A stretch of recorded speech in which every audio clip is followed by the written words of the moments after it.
Hello and welcome back to True Faith, the Writer's Block. I'm Daniel, one of the semi-permanent hosts, along with Di. Now, you may be wondering what's going on here and why aren't we just getting straight into the episode? But because this is episode 10, we thought we'd treat you a little bit, give you a little bit of a special episode.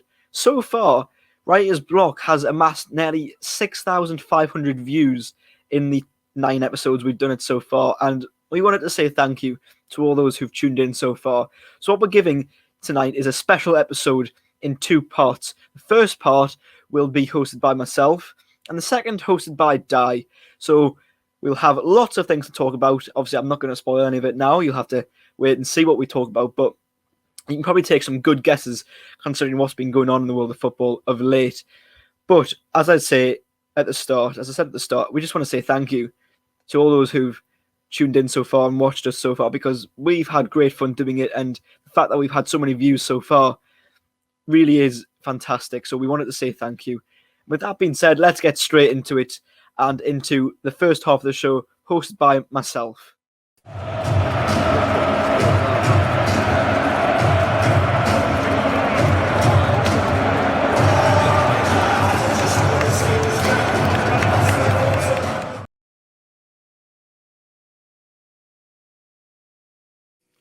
Hello and welcome back to True Faith, the Writer's Block. It's episode 10 and I'm joined by one returning guest in Adam and 2 brand new faces, Stephen and Sam, making their debuts tonight.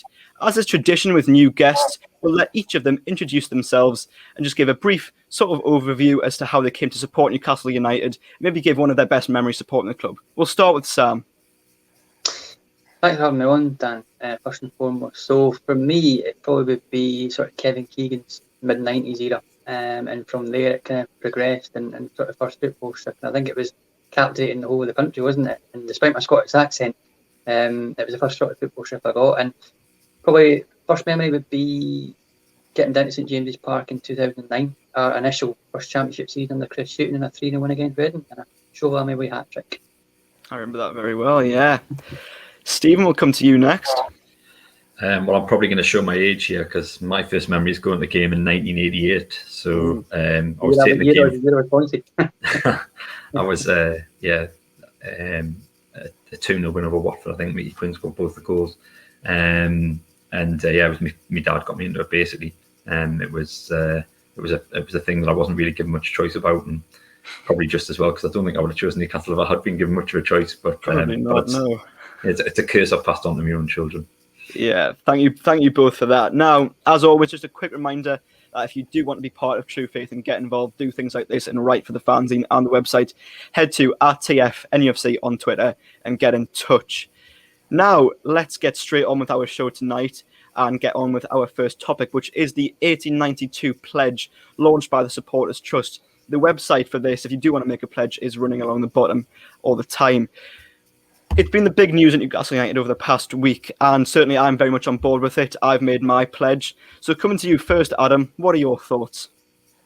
Yeah, I never would imagined that the news that was coming out of the Trust would have been this. I think, I know over a couple of weeks the Trust said they were going to announce something big, but I had no idea it was going to be sort of as big as this. And I think it's just absolutely fantastic, and to have the support of people like, George Colgan, Warren Barton, who I know are the sort of trustees on the board there is absolutely fantastic. And I think it just finally says, a lot of the sort of discussions around it have said that we tried things over the years, tried boycotts, tried protests outside of Sports Direct in the town, things like that, walk-ins, and this is something I think that finally says we've had enough. And, this is like a line in the sand in a way.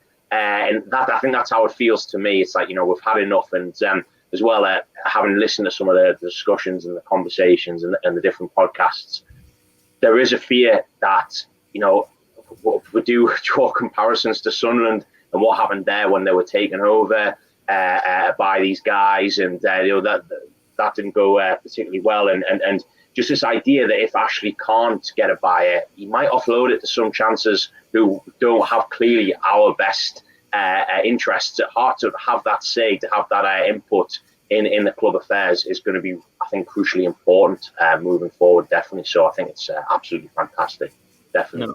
No, I agree with you completely on that, Adam. I think it's a great idea. As I mentioned, I've made my pledge. I don't know, has anyone else made their pledge here, or are we still waiting? Stephen, I'll come to you if you've made yours. What were your thoughts on it? Yeah, no, I thought it was an interesting idea. I mean, Alex used the example of Hearts when he mentioned it. You know, the fact that they raised, I think it was £12 million, or they have done across the years when Hearts have been running it, they've raised £12 million. And no offence to Heart of Midlothian, but they can't really call upon the fan base necessarily that we can in Newcastle United. There's a specific knock-on effect of that as well, which is that, you know, we're not looking to buy the entirety of the club, and unless it gets like worst case scenarios and we literally aren't going to exist anymore. It's more about having a stake or a place at the table in the future. And if the worst thing is that we donate loads of money to North East charities, well then, you know, if that's the worst thing that happens in that scenario, then I think it's still a good thing that should come out of it. I suppose the only other thing I would say is that we are literally at the last chance saloon. I mean, I was one of the people who did the West Ham late walk in, got booed to my own seat by people around us. You know, admittedly, we just gone 1-0 down, so it probably wasn't to West Ham, actually, I think it was. So probably not the best time to be walking in. But, you know, I mean, we've tried loads of different things. The Spurs game where people didn't go, and the attendance, I think, was reported as 47,000, but it was obviously like about 20,000 or whatever. People have tried a lot of things. 10,000 free half-season tickets were given away last season. I think it is now a case of we've got to try and take things in our own hands, and you can only shout at shops for so long before it becomes actually it's not going to have an impact, because it's only affecting the people who work there, not necessarily the bloke who owns it. Yeah. Sam, you mentioned you've made your pledge as well.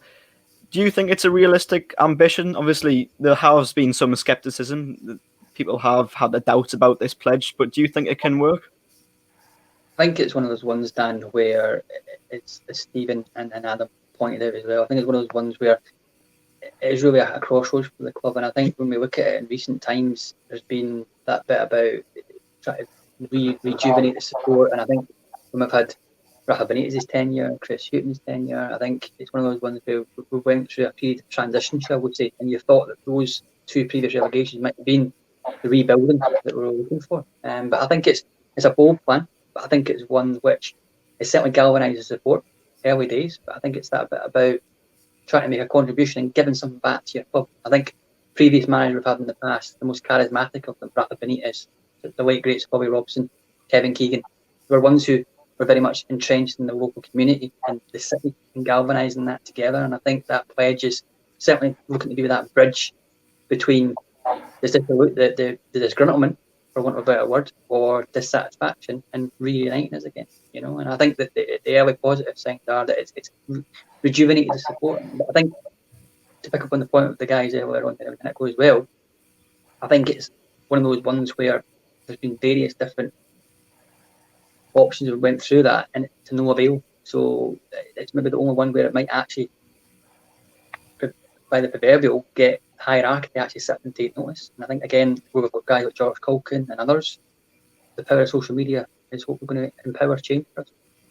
Yeah, you mentioned George Culkin there, and obviously he's one of the guardians alongside Ian Mearns MP, Warren Barton, and Lee Humble.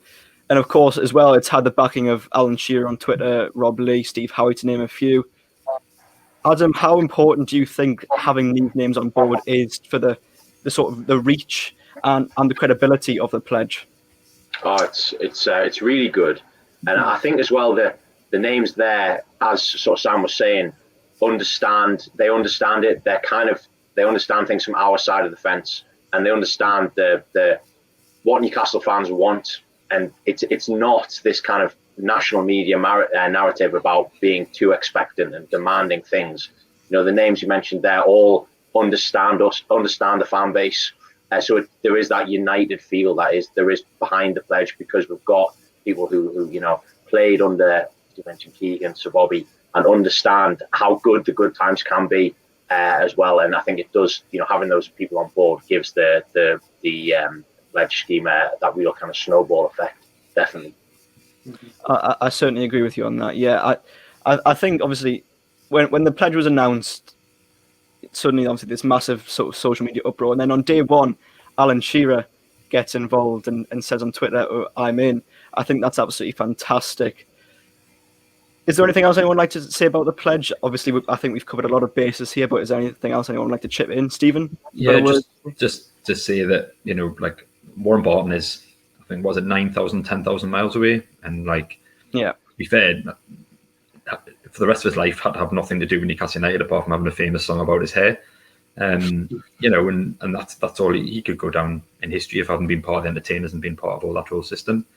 I think what's interesting is even though he's 10,000 miles away, he still wanted to be a part of it. He still considers this an important part of time of his career, of his time, and for what the club meant to him. And the fact that he's prepared to be a guardian of it, I think that speaks volumes about the impact the club can have. Like, I know he played for us, but globally, there are Newcastle fans in New York, in Dubai, or wherever who are just as fanatical about the football club as people who live in Newcastle. I think that's possibly misunderstood by the current regime who own the club. I agree. No, I agree with it. Yeah, I think, especially with Warren Barton, someone who, as you mentioned, isn't from the area, similar to Rob Lee, both Cockneys, and both have really taken to the club, and especially Warren in this sense, and just shown that just what it means to support Newcastle, to play for Newcastle. And, all credit to Warren because he's done a lot of interviews of late and has really shown his emotion about it as well and just how much he's committed to it. And of course, we have to say thank you as well to those who have made this happen, Alex Hurst, Charlotte, and the rest of the Supporters Trust Board. I think that brings us to the end of our first topic tonight, so we'll move on. We're going to be discussing our favourite memories of Newcastle United playing in European competitions. Given my age, my choices are unfortunately quite limited, but I'm sure the other lads have much more to offer. So, Stephen, I'll start with you on this one. Yeah, I've probably got two, if that's all right, Don. Go for it. So, first one would probably be Feyenoord 3-2, 2002, 2003. Having needed 3 wins to get through, getting the third win. I think we needed a Juventus 90th minute equaliser as well against Kiev or something, which had gone in just as we were going ahead. So that would be one. The second one would probably be Robert Lee's hat-trick of headers against Royal Antwerp, 5-0 in '94. Mainly because being my favourite player, but also being the first game we played back in Europe in my lifetime, and so that was a massive deal. Yeah, no, I mean, I was alive for the Feyenoord game, although I think I was only 2 years old at the time. So both of those, I've seen the videos, of course, and I've seen all the highlights, but yeah, obviously a bit before my time. Adam, what about you? I'm really glad to see this topic on this week because I've just listened to the lads do the Benfica, the memories of Benfica on the Patreon platform, and just listening to that this week, just bringing back memories of just being younger, watching Newcastle with your mates. But being in Europe, I think we're all sort of similar age. But we've all been kind of lucky really to see Newcastle in Europe, and it became, I think, growing up watching Newcastle under Keegan, it just became the norm really to Newcastle to qualify for Europe, and we had some sort of quite strange convoluted routes into the UEFA Cup. I remember the year that they were finished, we got beat at Wembley in the FA Cup final, but Man U was still qualified for the UEFA Cup because of they changed the rules about the Cup Winners' Cup and who could qualify, and then the year of the Intertoto Cup under Glenn Roden when we finished 7th. But we had this consistent run of being in Europe in the sort of late 90s and 2000s, which was absolutely fantastic. But when we were last in Europe, 11-12, me and my mates made a pledge that, it doesn't come around. Well, at that point, it wasn't coming around very often, and perhaps it wasn't likely to come around much really in this sort of actual year. So we said we'd go to every... I wonder what gave you that idea. We made a promise that we'd go to every home match as far as we progressed in the competition in 11-12. So I really enjoy going to St James's Park on the Thursday nights. But at that point, I think that the UEFA Cup, I don't know if you'd agree, sort of lads, has become a bit of a poison chalice with regards to the Thursday Sunday kind of curse in a way, and our league form really suffered in that season. But we're not enjoying going to St James's Park on the Thursday nights, and I remember playing Benfica at home in the quarter final, and it was a packed St James's Park, and it was probably the last time I've really felt that atmosphere at St James's Park when we needed to get goals and we scored. When Cisse scored that goal, that meant that we only needed one goal to go through on away goals. The stadium absolutely erupted in there. The Benfica fans were setting off flares as well. And I was sat just below the away fans in the St. John Hall stand. And just that kind of European night atmosphere. And I remember when Ben Arthur went through on the right and he cut back in, and it just looked like he was going to score one of them goals that he scored against Villa and Fulham when he absolutely lashes it into the top corner. Unfortunately, went over the bar, but just the atmosphere last night. And just finally, I'm again really glad this topic's on, because I've just finished reading the Harry de Cosmo book on Sir Bobby Robson, The Black and White Knight. And in that, all the European memories about the final match, the Barcelona games and things there. But growing up sort of in the early 90s, I was obsessed with Italian football. I used to watch the Football Italia show at the weekends on Channel 4. And I remember just falling in love with Juventus, probably because they played in black and white as well, but also because they had Del Piero playing up front, and I absolutely loved Del Piero. But I never would have imagined then that Newcastle would ever play against Juventus, because back then, growing up in the sort of early 90s, it just seemed like worlds apart. But then finally we did under Robson there, when we played in the Stadio dell'Alpi, we got beat 2-0. Yeah, Del Piero scored 2 goals back in 2002. But it was just that idea of it coming full circle. As a youngster, I'd never thought Newcastle would ever play against Juventus, and then they finally did under Robson. So that was another great memory for me, even though it was a defeat at the end of the day. Yeah. The Benfica match, all that campaign I can remember because I was old enough to remember it, and it was a shame that we didn't go through on that night, because on the basis of probably that performance, we probably deserved to with some of the chances we missed. Of course, as you mentioned, Cisse got the goal, Ben Arthur then missed, and of course then Benfica went on to equalise on the night in the last couple of minutes, which sealed our fate. Sam, come to you next. What are your memories of Newcastle in Europe? Yeah, so for myself, it was very much check our journey in a sense. Probably I would have to pluck for, it was referenced slightly earlier on by the lads, but probably the Feyenoord match, probably because of the significance of it, in the sense, and you talked about mates. I actually had a Scottish friend of mine who was at the same primary school as myself, who was also a Toon fan, ironically enough. But probably that Feyenoord match, because of how the game swung. And I listened to the podcast a wee while back through one of the free podcasts with John Champion, who I think was covering the game at the time. And I think Feyenoord were one of the leading lights in European football at that time. And I think had some real top class players from the continent. It's probably that one, and probably the Barcelona one, where Tino's hat-trick, although it was a little bit vague and woolly, when you look back at that sort of particular match itself, and it's very iconic in our sort of recent history, isn't it, in terms of what that represented, how good Barcelona were at that time, and of course the latter connection with the likes of Bobby Robson, his time on this continent with Barcelona as well, and going back to his love in the North East as well. Yeah, obviously that's a game that's probably one of the great nights in Newcastle United's history. Of course, Tino Asprilla getting a hat-trick, 2 of the assists coming from Keith Gillespie, who was just an absolute bullet down the wing that night. As mentioned, I wasn't allowed to see it, so that's brilliant, but my dad reminds me. Don't worry, my dad was there, so I've been reminded plenty of times. Sorry, I think as well, of course, the certain maverick of Tino Asprilla and his sort of, again, colourful past, shall we say, and playing style, but obviously his links to Parma as well in Serie A, and when Adam went to Serie A, it was a staple diet again, depending on maybe generationally, but it was the early 90s, Italian 90s onwards, mid-90s, certainly the continental leagues, probably Serie A was probably the one of, if not the strongest league in Europe at that particular time, in terms of the continental players that came both to Italy and from our shores, Ian Rush, David Platt going to Juventus, Chris Waddle. Yeah, no, spot on. I think if I'm not mistaken, those goals that Tino scored, the hat-trick against Barcelona, were actually his last goals for Newcastle before leaving the club, I think. Yeah. Now there's a stat for you tonight. That's a good start, that done. Yeah, well, he sort of disappeared after an FA Cup game at Everton in January, where Ian Rush kind of bundled one over the line. He was just never seen again. Tino just disappeared off into the distance, and that was it. We said this back at Palmer. Yeah, I mean, he just is a sort of a cult figure, isn't he? Just the sort of the man who turns up from Palmer in the snow in his fur coat and then drinks some wine before then going and tear Middlesbrough apart on his debut.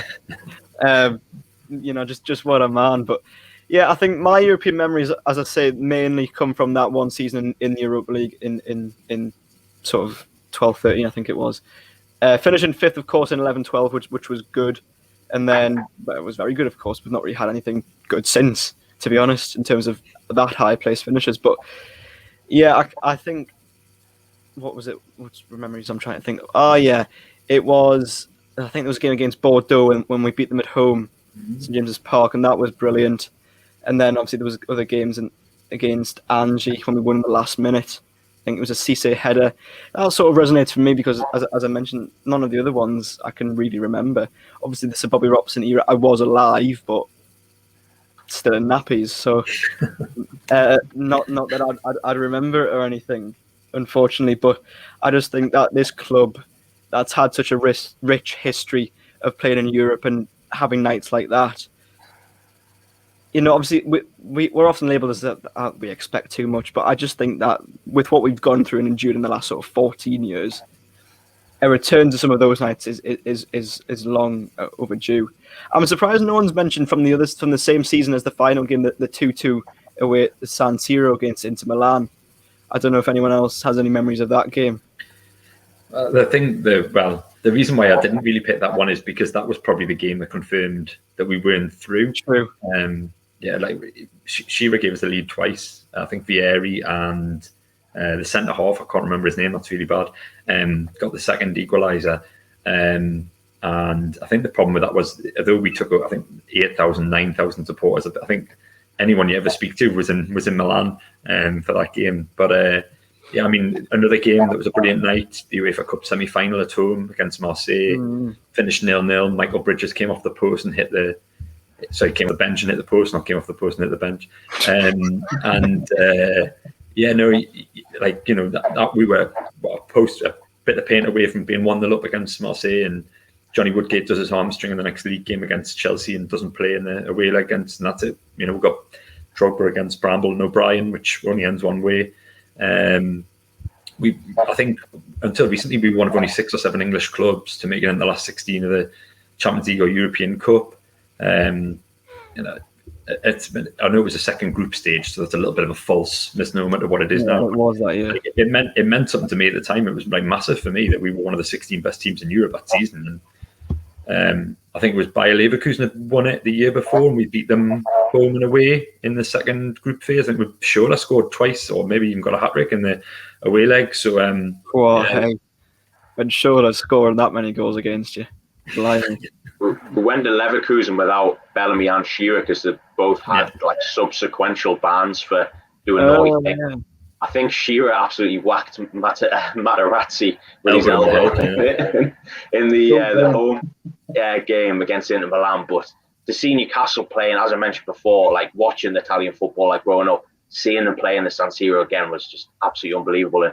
And to the fact that we were taking them on as well, and we had them worried that game, Inter Milan at home, we were all over them. We were ahead twice, and as I said there, Shearer was roughing up Materazzi, things you just couldn't dream of, Newcastle on the world stage, giving it an almighty crack. It's just fantastic. It seems a million miles away, doesn't it, from what we are at the sort of stage we're at now, doesn't it?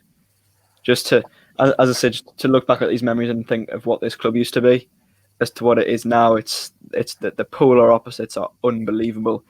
Sam, you got any other memories before we sum things up? I think to just epitomise what Adam was saying there, my sort of Italian club at the time was, I always had a soft spot for Inter Milan, particularly because of Gazzetta Football Italia, but probably because of original Ronaldo, Roberto Baggio. I should caveat and just say, sorry, Chris Waddle, it was Marseille and not over in Serie A, so apologies for that spiteful. But I think we'll let you off this time, don't worry. Your debut. That particular match, the San Siro, I kind of sort of thought about that one, to be fair, but I think for me, that just epitomised how Sir Bobby Robson's era, in a sense, it was so attack-minded. Didn't matter about the opposition. I think Sir Bobby Robson's tactical nous on the continent, from all the clubs that he went to on the continent, his continental stint, probably stood him in great stead for those European nights. And I think as well, Adam and Stephen mentioned about Alan Shearer roughing up Materazzi. I think it just combines that blend between the British style at that particular time, mid-90s, centre forward Shearer, roughing up his man early doors, Materazzi, the elegant Italian style of defensive solidity. Very rarely would have teams would have went to the San Siro and took on Inter Milan, one of the most formidable sides at the time on the continent, on their own patch, and so nearly get a result. It was a draw, scoring draw. We didn't quite make it. Anyway. Yeah, what could have been, perhaps, what could have been. I think that sums things up for tonight. So thank you to Stephen, Adam, and Sam, especially Stephen and Sam making your debuts tonight. Very well done to you. You've done both in fantastically well. A quick reminder, as always, that if you do want to get involved with True Faith, head to @TFNUFC on Twitter and get in touch. Hello, ladies and gentlemen, and welcome to another episode of The Writer's Block. This is episode 10, part 2, an extended commentary, if you like, on the European Super League announcement and our reaction to that. We're joined by James, Tim, and Richard. How are you doing, lads? Yeah, well. Cheers. Richard, your debut today. Some nice, quiet, relaxing topic to get you involved. Not much to say. So first of all, lads, I thought we'd just kind of go round and give our kind of general opinions, really, on the situation and the announcement. For obviously anyone who's living under a rock for the last few days, the European Super League has been announced. There's going to be 15 founder clubs, as I'm sure you know. A lot of those clubs have been mentioned, not all of them, but obviously the so-called Big Six from the Premier League are a big part of that founding group. So yeah, ultimately, lads, I just wanted to know, before we get into kind of Newcastle specific reaction, what you guys think. James, I'll start with you. Yeah, it wasn't a huge surprise to me when I heard the announcement on Sunday afternoon, to be honest. This has been in the pipeline for a while now. I mean, if you go back to 2009, Florentino Perez, who personally I think has been the main driving force behind this, he was trying to push through this breakaway league. And then if you remember, there was a big story that broke in, I think it was 2015, with the representatives of the Big Six in England appeared to be seen to be leaving a meeting behind closed doors that discussed this European Super League and how it would be implemented. And look, normally these things don't just go away. I think the COVID pandemic has certainly accelerated the idea even further. Look, we all know the vast sums of money the likes of Man U, Liverpool, Barcelona and Real Madrid have lost in these last 12 months. And it was inevitable something like this was going to happen at some point, irrespective of how much you disagree with it. And of course, like everyone else, I think it's a hugely worrying prospect for the game and sport I love. I mean, look, from a fan's perspective, it's a disaster. I mean, you've seen some fans of the Big Six on social media the past couple of days going as far to say that they're finished with supporting their own clubs now. But look, let's not forget, the Premier League was a breakaway league in 1992, and that at the time was met with huge unrest from the fans. But unfortunately, football is no longer a sport anymore. Whether we like it or not, it's a business now, and it's dictated by one thing and one thing only: money. Tim, what do you think? I could see you nodding in agreement there. Yeah, well, we could talk about greed, self-interest, stitch-ups till we're, from now till Christmas. But as I sit here, I've got cash leaving my bank account every month, going to Sky, to BT Sports. My kids have had FIFA EA Sports game for the last 5 years. They've both got Newcastle kits coming out their ears, Barcelona kits, Real Madrid kits. So, I'm as suckered in as the next man.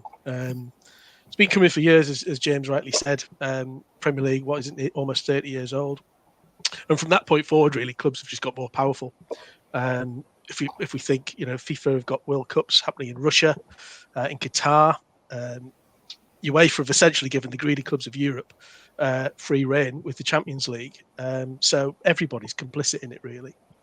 English clubs have had offices overseas, actively employing people to build up fan bases for them for years and years and years.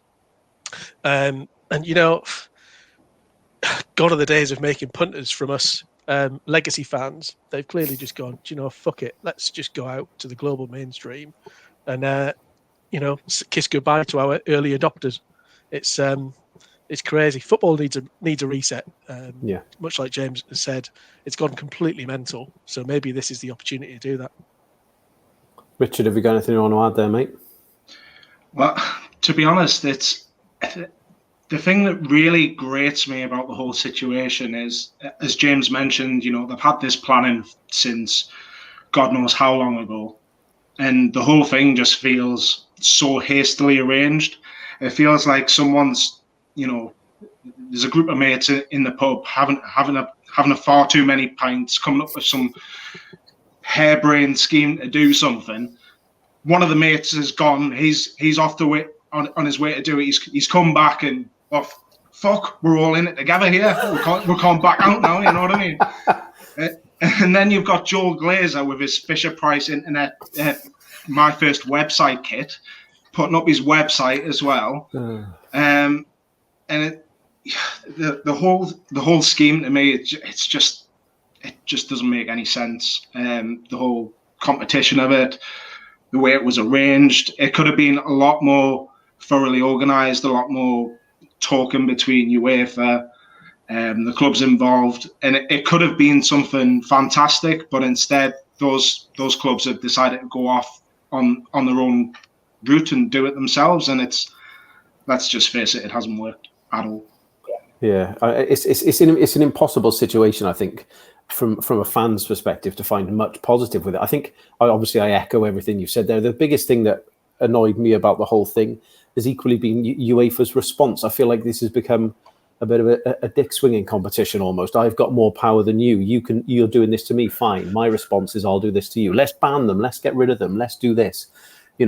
Clubs saying, Leeds was the example we chatted about before, where they were just like, they've been mocking the names of the teams on their website. And I hate to break it to you, Leeds, but not so long ago, you intentionally pretty much tried to bankrupt the club and were spending obscene amounts of money on wages and salaries and stuff like that. So I feel like the moral high ground of some of these people are trying to take whilst actively doing things which are derogatory to the situation as well doesn't help. UEFA talking about banning players from the Euros and the World Cup. I mean, this is not the players' fault. I'd be almost certain that no players have been consulted about this. Why not come out and try and make a statement or in a positive way and see this, like you said, as an opportunity to reset, Tim? And it, the whole thing, I feel like we're going from a problem to another problem to another problem to another problem. And no one is thinking about the people who matter in this, who, as I see this, which is the fans and the players, because without those two groups of people, none of this happens. Yeah. And I think that's the real frustrating thing for me. I'm not suggesting for a moment this is an easy situation, but I feel like it's just a mess. And expecting players to be the ones that carry the can for this almost, I think is wrong fundamentally. Lads, I'll go back to you, Richard, mainly because I want to hear more funny things. What do you think are the biggest concerns from a football perspective, or do you think this is just kind of evolution of football as the Premier League was and is now seen as? Well, I heard someone mention it. I think it was yesterday. I can't remember who it was, but it was actually Charlie Austin. It was on TalkSport, and he actually mentioned that the clubs that are involved might as well kiss away their academies. There's actually no point towards those academies anymore, because what are they looking to do as a club? They're looking to get the best players and put them on show. So what is the point of those academies that have been built up over generations, especially Manchester United, when you look at that, and the class of '92, for example, and obviously all those Chelsea youth players at the moment, they might as well just say bye-bye to their contracts right now and go and find another club, because let's face it, if this is all true, that's the end of it, really. And yeah, it's just with the sheer amount of money that is involved, none of it is going to trickle down towards the grassroots, and that's just going to be a crying shame. But yeah, that for me, that those are the two main points for me. What about you, James? Well, look, it makes a mockery out of promotion and relegation for a start. I mean, you mentioned before, Di, 15 founding clubs guaranteed to compete in it every season and can't be relegated from it. I mean, if that's the case, what's the point in the likes of, you know, Liverpool or Man U taking the Premier League seriously if they know they're going to be in the Super League every season? I mean, hypothetically, let's just say, you know, Liverpool play Burnley on Saturday, play Real Madrid on the Wednesday. Well, they're just going to play their kids against Burnley. I mean, that game effectively is just meaningless to them now. I mean, it just makes a mockery out of competition, and it's going to have a huge knock-on effect on the credibility of the domestic leagues. I mean, it's effectively it's creating a monopoly, isn't it? A closed shop. It's going to harm the football pyramid that we've grown up with, that we respect so much. The honesty, the integrity of the game we value. Well, you know, they're taking that away. But the thing about the Super League, though, is that it's been bought on predominantly from the emerging US and Asian markets, and that was mentioned in the True Faith group chat recently. The Premier League, it's a global brand now. I mean, if you look at the pre-season friendlies that the Big Six usually play nowadays, they go over to China, they go to Malaysia, Orlando, Los Angeles. You know, these cities, these countries, they all want a piece of the action now, and owners see these markets as potential for huge growth. And look, I mean, 20 years ago, you would never see any football shirts in China, but now you walk around the streets of Beijing and you'll see kids everywhere with Ronaldo shirts, Messi shirts. It's football's taken over in these places, and these are fans just like me and you. And look, they may only get to see their favorite team play once in a lifetime, but they'll still buy the shirts. They'll still pay to watch the games. They put money into these clubs, and as I mentioned earlier, it's these new emerging markets that have contributed to this, and these owners are looking to capitalize on it. Just to be slight devil's advocate there, I can see you nodding, Tim. Do you not think that's and I'm not saying I agree with this, but do you not think that's also a slightly easy way out to say that they're kind of, you know, it's all these new modern fans of the emerging markets and all this other stuff? You know, I didn't hear anyone crying particularly when Manchester City turned up with the deepest pockets in town and started throwing money about the place and everything else. Yes, you know, part of it is obviously a money-making process, spread their name around the place and whatever. But, you know, these vast sums of money have always been in play in football. And, you know, if PIF, for example, had come in and spent money on Newcastle and had started throwing money about big style, then we're kind of contributing to that problem as well. And again, I'm not saying I agree with that, Tim, necessarily, but I think to all of a sudden to say this is blaming it on new money, if you like, is I do also think is a bit rich to an extent. Oh, for sure. I mean, if we go back 25 years in our history, you can guarantee John Hall would have been trying to get us involved in it without question. Yeah. And there's absolutely no question that if the takeover had gone through 12 months ago, Amanda Staveley would have been pushing for us to be competing as well. So, look, going back to the concerns, look, backing up what James has said, really, look, it's anti-competitive. These teams will hoover up if, and there's still a big if the Super League gets exactly what they want and are asking for, then they will hoover up all the players across the world. They're to an extent doing that already, but it would diminish the rights of the Premier League, because trying to sell TV rights across the world when all the players and the teams that people were investing in are now playing in a separate league, it diminishes the rights, so that the revenue will drop. So it becomes even more of an unfair league from that perspective. So it diminishes the competition, and then you'll have these huge, great squads, as James touched on. So they'll be playing weekend teams in what's left of the Premier League. So it'll be diminished to exactly what they've been doing over the last few years with the League Cup and now subsequently the FA Cup. So if they're talking about having, is it 5 teams across Europe qualifying to play in this every year, as well as the founding fuckers, as I've been calling them, then it'll be like Crawley playing a Premier League team without going through the 4 stages of getting to the Premier League. There'll be that much disparity in quite a quick time.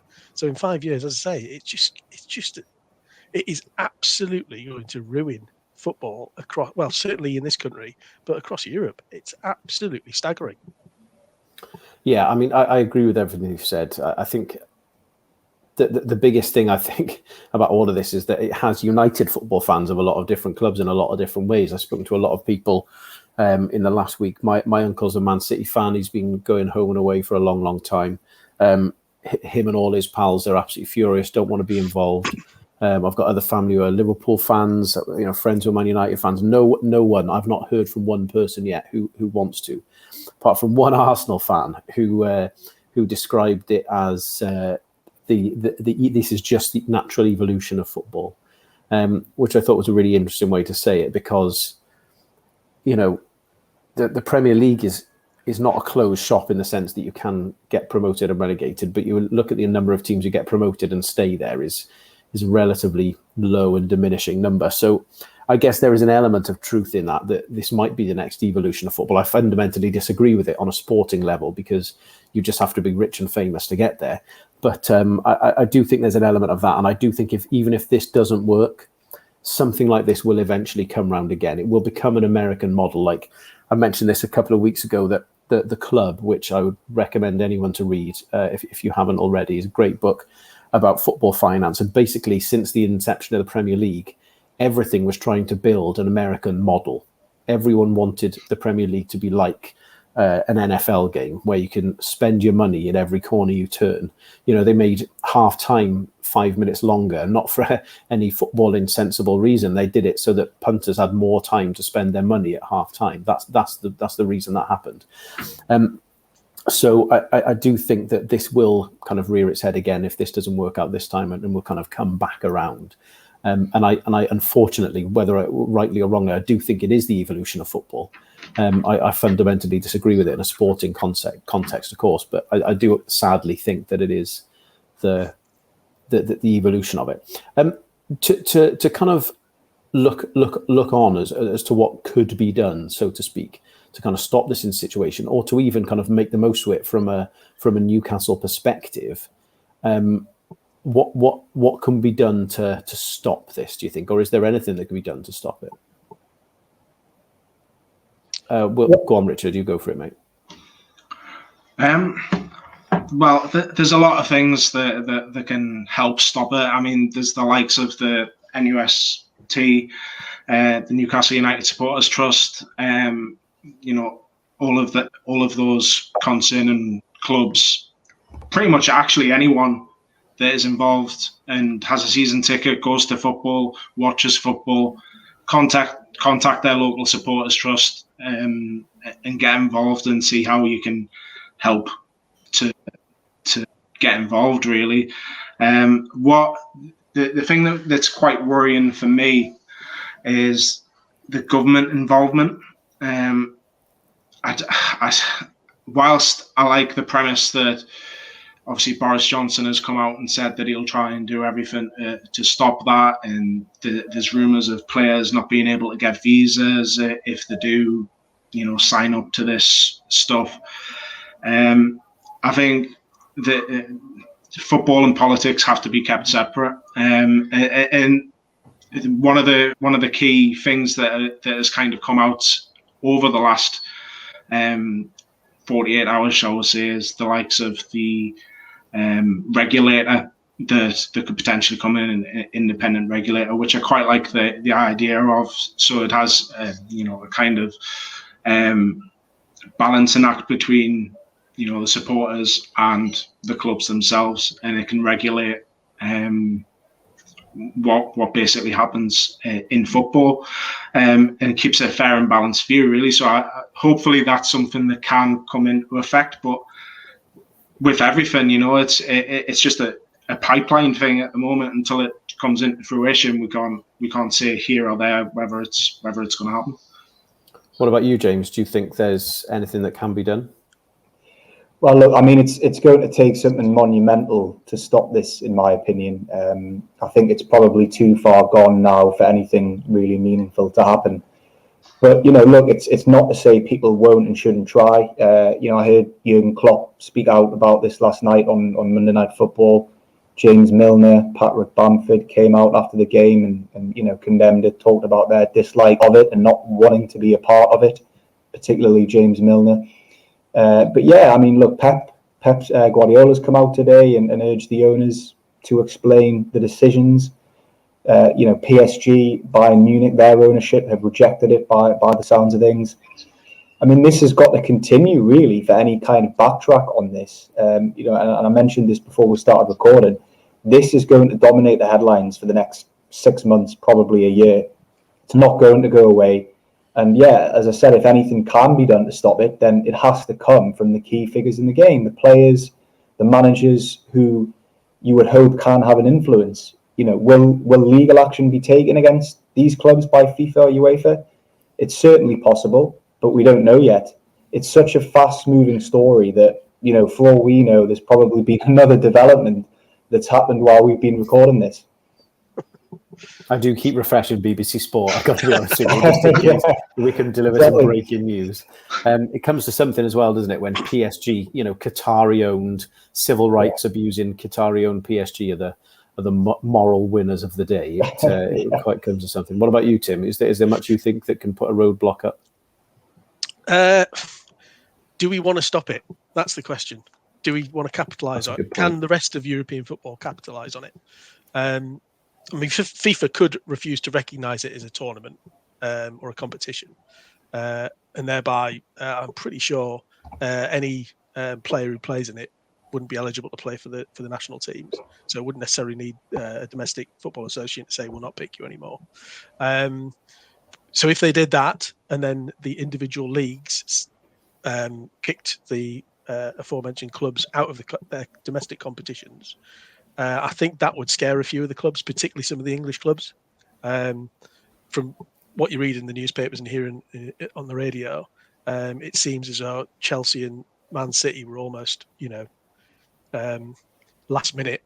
Let's make the leap of faith, and maybe having second thoughts. So something like that might actually scare the shit out of them, and they'll backtrack.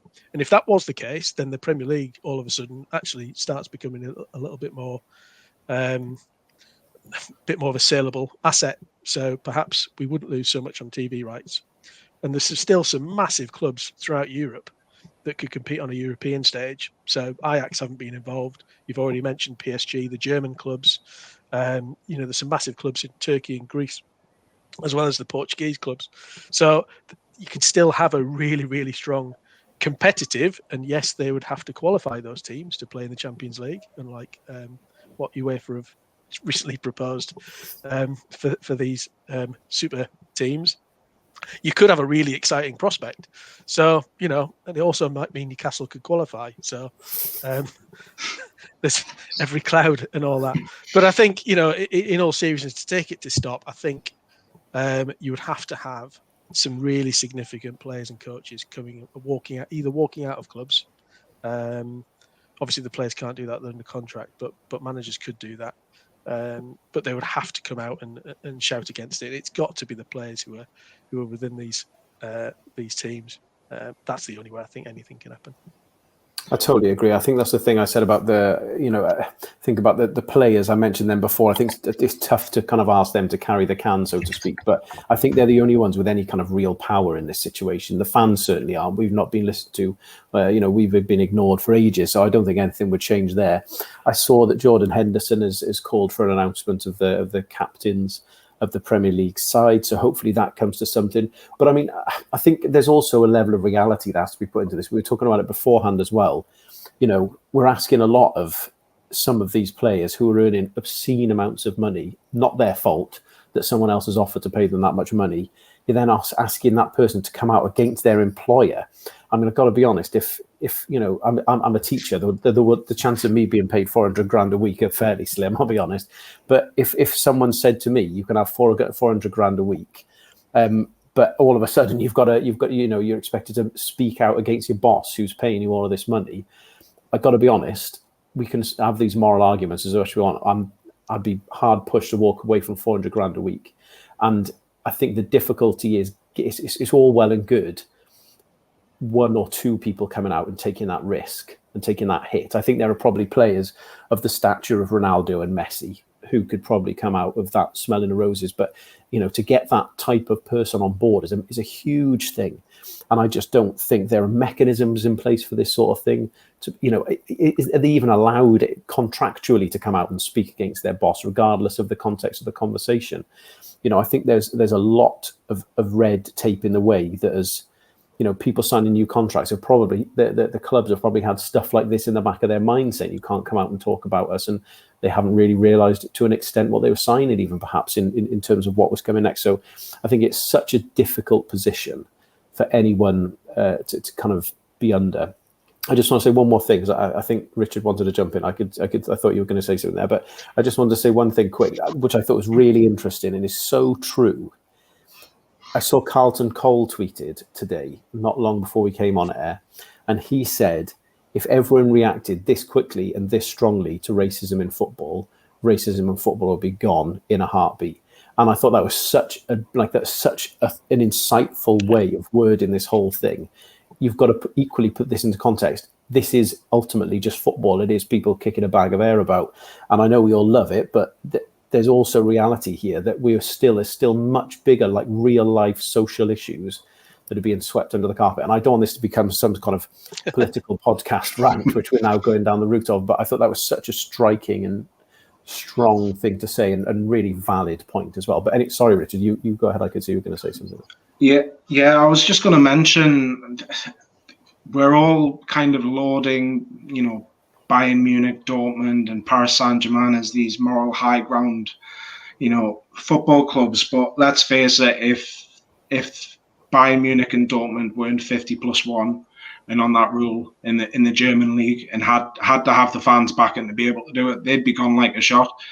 And again, with PSG's owners having a lot of fingers in, in a lot of pies in terms of being sports, being part of the UEFA Champions League broadcasts.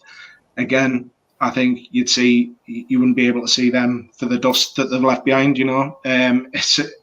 It's one of those things where if you were one of the owners of the clubs involved, you'd be gone like a heartbeat, because it's a sniff at extra money, and no one is going to say no to a bit of extra money. But again, it's a case of the consultation of fans just hasn't been taken into account.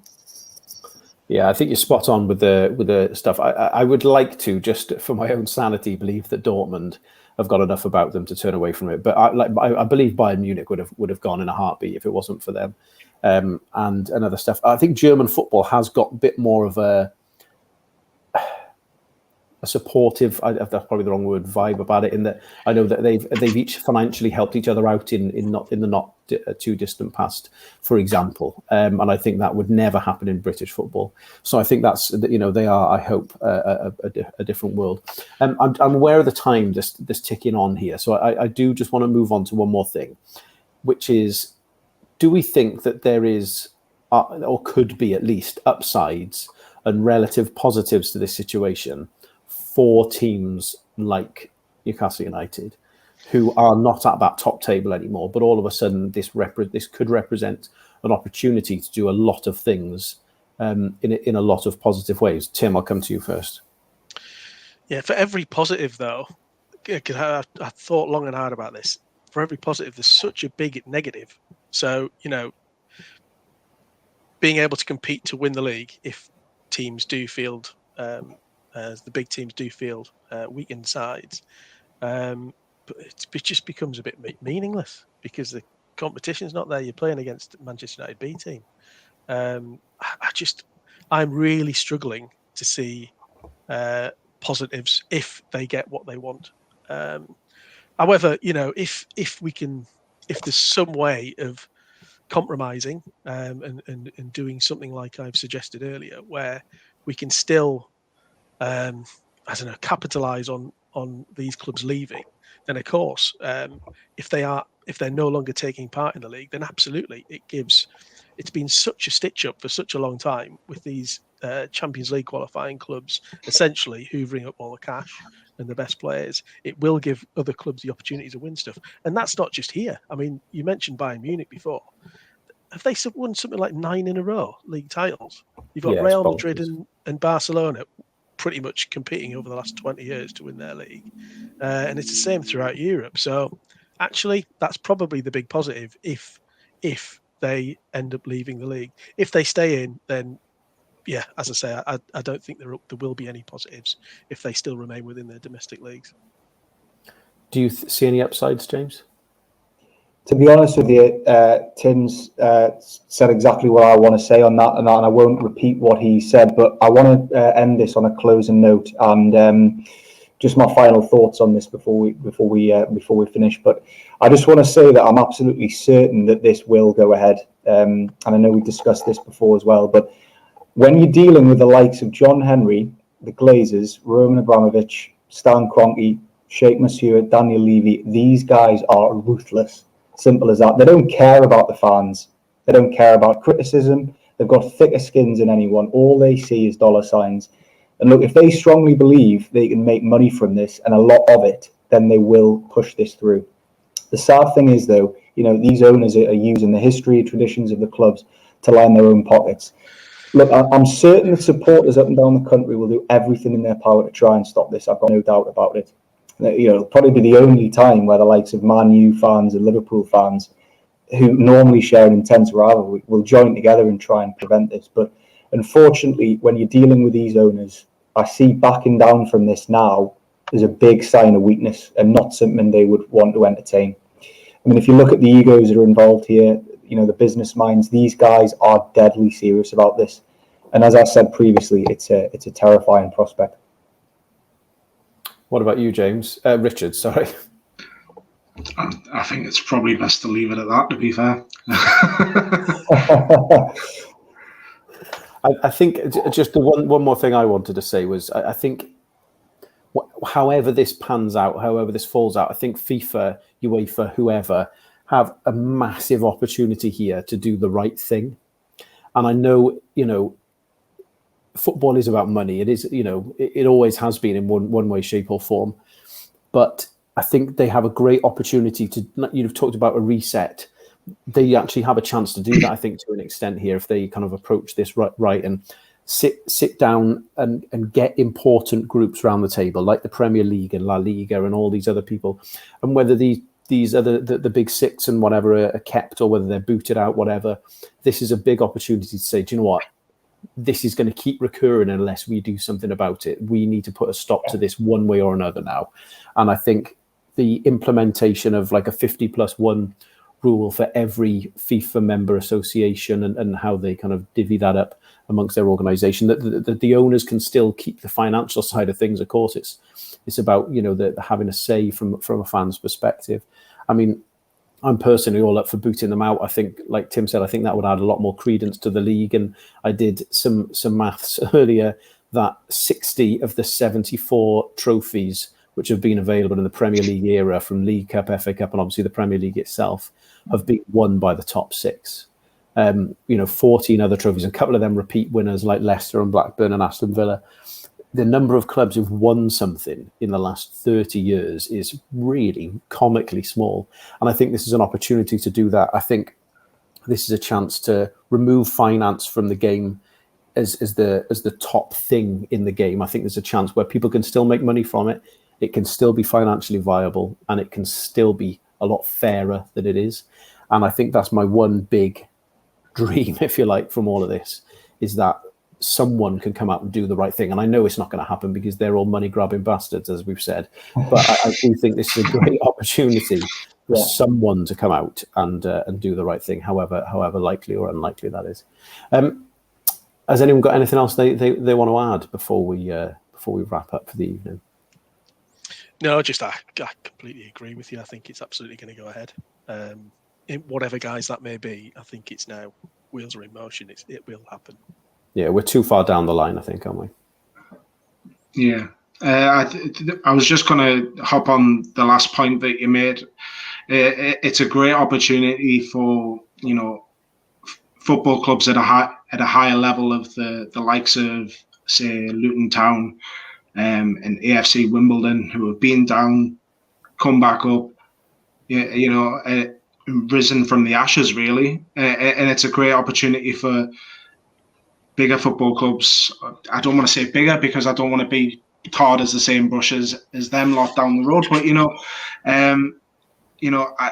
it's a great opportunity for clubs to learn how to run their football clubs better. I mean, if you look at the likes of Luton Town, I heard their chairman on TalkSport saying that he's running the club on a 50% revenue budget for the year, and that's fantastic. And I think if some Premier League clubs can take some credence from that and actually go out and learn from other clubs, it might bring a benefit for the rest of us.